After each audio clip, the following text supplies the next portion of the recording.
Bom dia, pessoal. Vamos continuar a frente 2, tá? Então, os módulos 9 e 10 é a função inversa.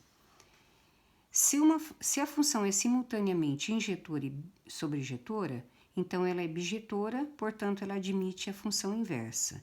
Então, para ela ser inversa, ela precisa ser bijetora.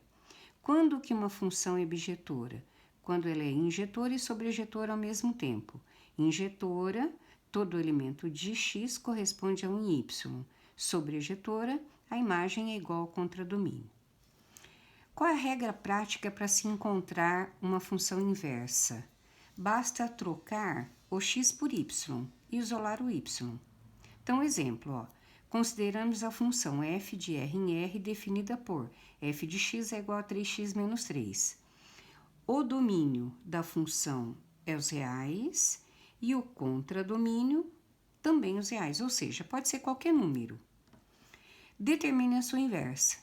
Sabemos que f de x pode ser escrito na forma de y, portanto, a minha função ela passa a ser y é igual a 3x menos 3.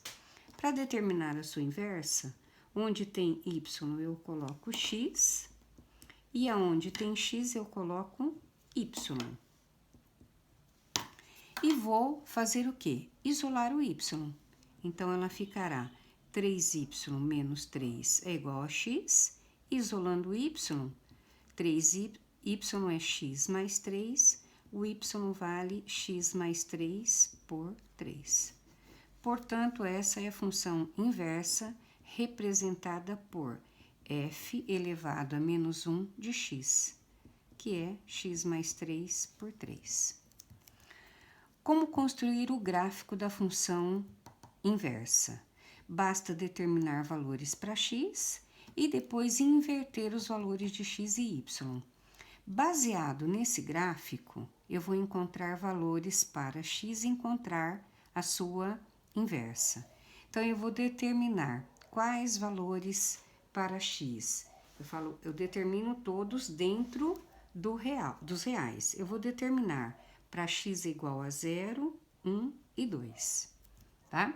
Sempre quaisquer valores. Eu estou usando porque o meu gráfico já está pronto, tá? Para x igual a 0, basta substituir. Onde tem x, eu ponho 0. 3 é 0, 0, menos 3, menos 3. Para x igual a 1, 3 vezes 1, 3, menos 3, 0. Para x igual a 2, 3 vezes 2, 6, 6 menos 3, 3. Então, vamos encontrar o gráfico da função f. Então, olha, 0 e menos 3, 1 e 0, e 2 e 3. Essa aqui é o gráfico da função f de x é igual a 3x menos 3. Quem será? Como eu vou encontrar o gráfico da inversa? Ele não diz aqui que é só trocar x por y no modo prático? No gráfico é a mesma coisa. O que é x vira y, o que é y vira x. Então, ó, o que é x eu coloco como valor de y. E o que é y, eu ponho como valor de x, sem fazer conta, apenas invertendo, tá? Porque eu sei que o gráfico da minha função é isso aqui, ó. Se eu substituir, eu vou encontrar esses valores com certeza. Então, olha lá, já tá pronto o meu gráfico. Para x igual a menos 3, o y vale 0. Para x igual a 0, o y vale 1. E para x igual a 3, o y vale 2. O gráfico está um pouco fora, mas esse aqui, ó, é f de menos 1 de x, que vale x mais 3 sobre 3. Na hora de eu cortar, copiar e colar no Word, ele deve ter alterado aqui, tá? Então, o que acontece com a minha função, com o gráfico da função inversa?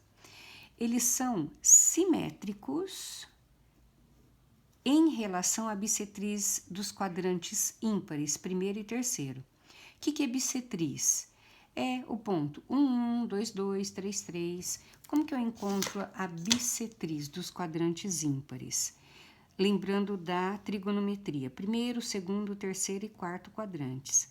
Então, quadrantes ímpares, primeiro e terceiro. Então, ó, este aqui é a bissetriz dos quadrantes ímpares. Então, o que que acontece com o gráfico da função inversa? Ele é simétrico. O que acontece de um lado, acontece do outro em relação à bissetriz. Então, ó, em relação à bissetriz, o que acontece desse lado, acontece desse. O que acontece desse também, tá? Quando uma função admite uma inversa, o domínio da função f de x será o contradomínio da função f de menos 1 de x. Então, ó, o domínio de f de x é igual ao contradomínio de f de menos x. Isso é importante saber para o exercício futuro. Ó, tudo bem?